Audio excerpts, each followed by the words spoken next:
आज हम लोग जानेंगे डिफेंस मैकेनिज्म के बारे में, जो रक्षा युक्तियाँ होती हैं उसके बारे में। तो रक्षा युक्तियाँ होती हैं जब हम अपने बचाव के लिए, जो मेंटल कॉन्फ्लिक्ट की स्थिति होती है, जब मानसिक द्वंद्वता की स्थिति होती है, जब हम डिप्रेशन में होते हैं या किसी तरह से हम अपने आप को अलग करना चाहते हैं उन चीज़ों से जो हमारे मानसिक संघर्ष का कारण है। तो मानसिक संघर्ष को हटाने के लिए, जैसे आपको किसी तरह का टेंशन है तो उस टेंशन को हटाने के लिए हम दो युक्तियों का यूज़ करते हैं। तो जिस युक्तियों का यूज़ करते हैं उसे हम डिफेंस मैकेनिज्म कहते हैं। जब मानसिक द्वंद्व से स्थिति से उबरने का जो प्रयोग करते हैं उसे हम रक्षा युक्तियों के नाम से जानते हैं। एक डेफिनेशन है ब्राउन के द्वारा कि रक्षा युक्तियाँ वे चेतन तथा प्रक्रियाएं हैं जिनमें आंतरिक संघर्ष तथा अथवा समाप्त हो जाता है। मतलब कि इन्होंने बोला है, ब्राउन का कहना था कि वे चेतन और अचेतन, सॉरी यहाँ पे होगा वे चेतन तथा अचेतन प्रक्रियाएं हैं। रक्षा युक्तियाँ वे चेतन तथा अचेतन प्रक्रियाएं हैं जिनमें आंतरिक संघर्ष कम होता है अथवा समाप्त होता है। मतलब कि जब हमारे पास संघर्ष की स्थिति होती है, हमारे मन के अनुसार कोई काम नहीं होता है, तो कुछ चीज़ें हमारे चेतन में होती हैं जो डायरेक्ट होती हैं। चेतन मतलब जो दिखती हैं, और अचेतन का मतलब होता है जो हमको दिखाई नहीं देती हैं। तो हम जब हमारे पास मानसिक संघर्ष की स्थिति आती है तो दो स्थिति होती है, एक तो चेतन जो दिख रहा है, एक अचेतन होता है जो नहीं दिखता है। तो इसमें जो होता है जिसमें आंतरिक संघर्ष होता है अथवा समाप्त हो जाता है, ऐसी स्थितियाँ होती हैं। दूसरा डेफिनेशन मार्गन तथा किंग के द्वारा दिया गया है कि रक्षा युक्तियाँ सामान्यतः वे मान्य तरीके हैं जिनके द्वारा व्यक्ति तनाव से मुक्ति पाता है। अर्थात हमारे पास अगर मानसिक संघर्ष की स्थिति आ जाती है, मानसिक द्वंद्व की स्थिति आ जाती है, तो ये वे तरीका है जिससे हम क्या करते हैं, उस तनाव से मुक्त होते हैं। जैसे आपको कोई एक मतलब मारने की कोशिश करता है तो आप वहाँ से भाग जाते हो, या फिर आपको कहीं कुछ प्रॉब्लम होता है, किसी चीज़ से इरिटेशन होता है तो आप उधर से दूर चले जाते हो। ठीक उसी तरह जब हमारे पास मानसिक द्वंद्व की स्थिति होती है तो हम इस डिफेंस मैकेनिज्म का यूज़ करते हैं। ये डिफेंस मैकेनिज्म जो होते हैं दो तरह के होते हैं, एक होता है मेजर डिफेंस मैकेनिज्म और दूसरा होता है माइनर डिफेंस मैकेनिज्म। तो जो मेजर डिफेंस मैकेनिज्म होता है वो डायरेक्ट दिखता है, इसमें हम प्रॉब्लम सॉल्विंग के द्वारा उसका सॉल्यूशन निकाल लेते हैं। मतलब डायरेक्ट दिख रहा है और प्रॉब्लम सॉल्विंग किया और उसको निकाल लिए। लेकिन दूसरी स्थिति जो होती है माइनर डिफेंस मैकेनिज्म होती है, वो संघर्ष की स्थिति होती है और हमारे अंदर मौजूद होती है, और हम उसको किस तरीके से उसका यूज़ करते हैं वो आज हम पढ़ेंगे। तो सबसे पहला है दमन की स्थिति होती है, रिप्रेशन की स्थिति। मान लीजिए आपको ना इस समय लड्डू खाने का मन किया, तो लड्डू खाने का मन किया लेकिन लड्डू आपको मिला नहीं, तो आप बोल गए लड्डू अच्छा नहीं है। जैसे कि अभी लॉकडाउन है तो बहुत सारे लोगों को गोलगप्पे नहीं मिल रहे हैं, तो गोलगप्पा खाने का मन करता है तो क्या करते हैं, उस चीज़ को दबा देते हैं। क्या करते हैं, गोलगप्पा अभी साक्षी में नहीं मिल रहा है, बिष्टुपुर में कहीं नहीं मिल रहा है, तो वो क्या करते हैं, इस चीज़ को दबा देते हैं कि उनके अंदर गोलगप्पा खाने का मन है और उस चीज़ को उन्होंने दबा दिया। दूसरा है समन, सप्रेशन की बात करते हैं। संप्रेषण में क्या होता है, जब कोई इच्छा हमारी होती है, मान लीजिए इच्छा नहीं, यहाँ इस तरह बोल सकते हैं कि आप सुबह में जल्दी उठी नहीं, ठीक है, आप बहुत देर तक सो रही हैं, तो आपकी मम्मी क्या करेंगी, आपको डांटेंगी। तो आपकी डांटती हैं तो आपको बुरा लगता है, लेकिन फिर आप सोचते हैं अरे मम्मी डांट दी तो क्या हो गया, आप दूसरे काम में लग जाते हैं, आप नहाने चले जाते हैं या फिर दूसरे काम में लग जाते हैं।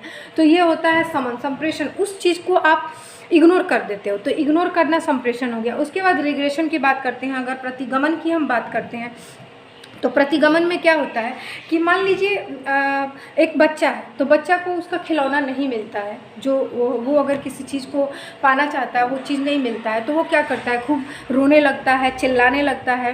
तो ये रोना चिल्लाना जो होता है रिग्रेशन की स्थिति होती है, जिसमें हम प्रतिगमन करते हैं, उस चीज़ को कहीं और निकालने की कोशिश करते हैं। बच्चा को खिलौना मिला नहीं तो वो बहुत तेज़ तेज़ रोने लगेगा कि कहीं उसको मिल जाए, तो रिग्रेशन की स्थिति होती है। उसके बाद सब्लिमेशन, उन्नयन की स्थिति को जानते हैं। देखिए, जो सब्लिमेशन की स्थिति होती है, कुछ व्यवहार जो होते हैं हमारे समाज के द्वारा स्वीकार्य नहीं होते हैं, तो जब स्वीकार्य नहीं होते हैं तो हम दूसरे जगह अपना मन लगा लेते हैं।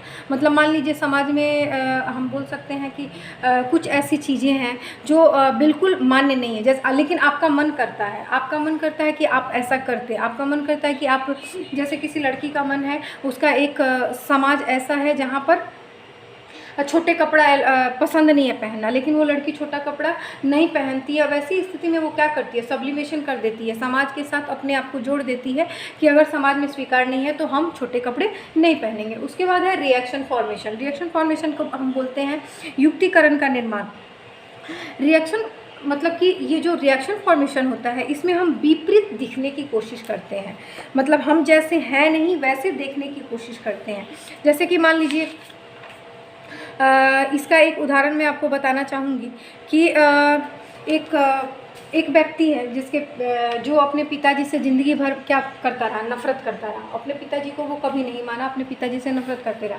लेकिन जब उसके पिताजी की मृत्यु हो जाती है तब वो अपने पिताजी का श्राद्ध कम करता है, तेरहवीं करता है, भोज का आयोजन करता है, तो वो सारी क्रियाएँ करता है। तो इस समय वो विपरीत दिखाने की कोशिश करता है, वो रोता नहीं है, लेकिन उसको अपने पिताजी से नफ़रत था, वो नफ़रत दिखाने की कोशिश नहीं करता है, वो अपना फ़र्ज पूरा करता है। तो इसे हम युक्तिकरण बोलते हैं, रिएक्शन फॉर्मेशन। प्रोजेक्शन क्या होता है? प्रोजेक्शन जब हम अपनी गलती को दूसरे पर थोप देते हैं। जैसे कि आपसे कोई गलती हो गई, आपने क्या किया, दाल जला दिया। आप किचन में खाना बना रहे हो और आपसे दाल जल गया, तो आपसे दाल जल गया तो आप बोलते हो कि अरे मेरा तो कोई गलती नहीं है, कुकर ने सीटी नहीं दिया इसीलिए दाल जल गया। तो ये आपका प्रोजेक्शन हो जाता है, ठीक है।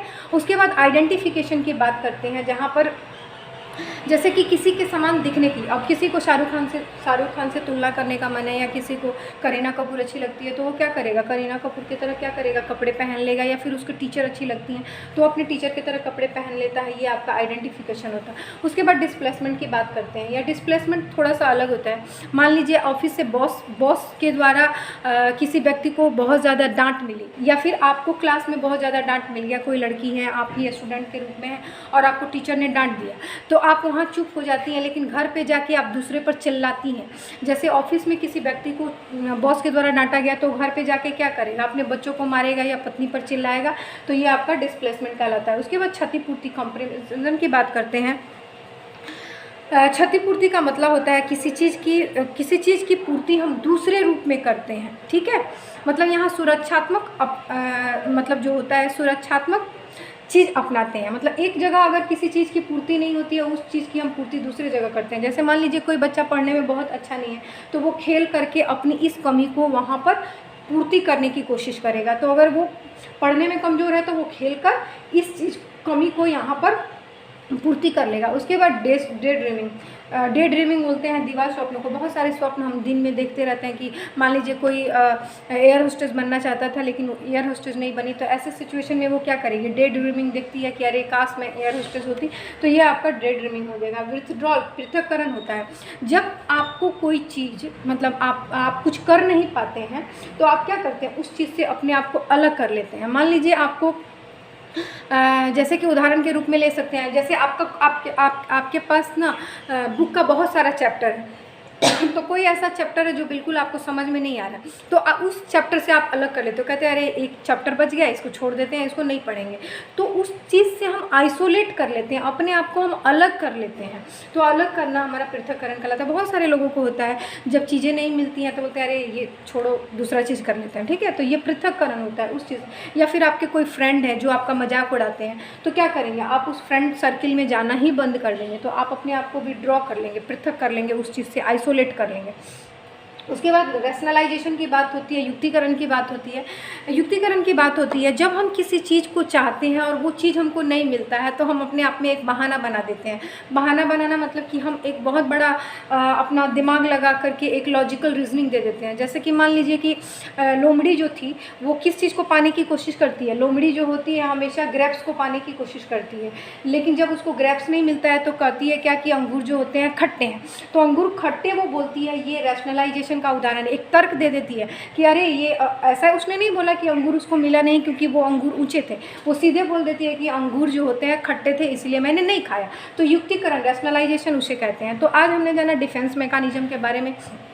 ये डिफेंस मैकेनिज्म जो होते हैं बहुत इंपॉर्टेंट है, जो यहाँ पर मैंने आपको 12 बताए हैं, क्योंकि एक नंबर के क्वेश्चंस में इस तरह के आ जाते हैं कि युक्तिकरण में क्या होता है। उदाहरण दे देगा कि अंगूर खट्टे हैं, किस चीज़ का उदाहरण है, युक्तिकरण का है, पृथक्करण का है, आइडेंटिफिकेशन का है, प्रोजेक्शन का है। या फिर किसी व्यक्ति को ऑफिस में बहुत ज़्यादा डांटा गया है तो वो घर पर आके अपना गुस्सा अपने बच्चों पर उतारता है, तो वो किस चीज़ का उदाहरण है, तो आपका प्रोजेक्शन का उदाहरण है।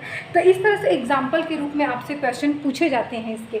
और ये चूँकि आपका जो मेंटल हेल्थ है उसी से रिलेटेड है। जब मानसिक द्वंद्वता की स्थिति आती है तो मानसिक द्वंद्वता की स्थिति कुछ तो होते हैं जो डायरेक्ट हम सॉल्व कर लेते हैं, लेकिन कुछ होते हैं जो हम इनडायरेक्टली वे में अपने अंदर से लेकर के एक दूसरे तरीके से सॉल्व करने की कोशिश करते हैं। इसीलिए इसको हम माइनर डिफेंस मैकेनिज्म कहते हैं। और ये आज कंप्लीट हो गया आपका माइनर डिफेंस। इसी के साथ ये समाप्त होता है। Thank you so much.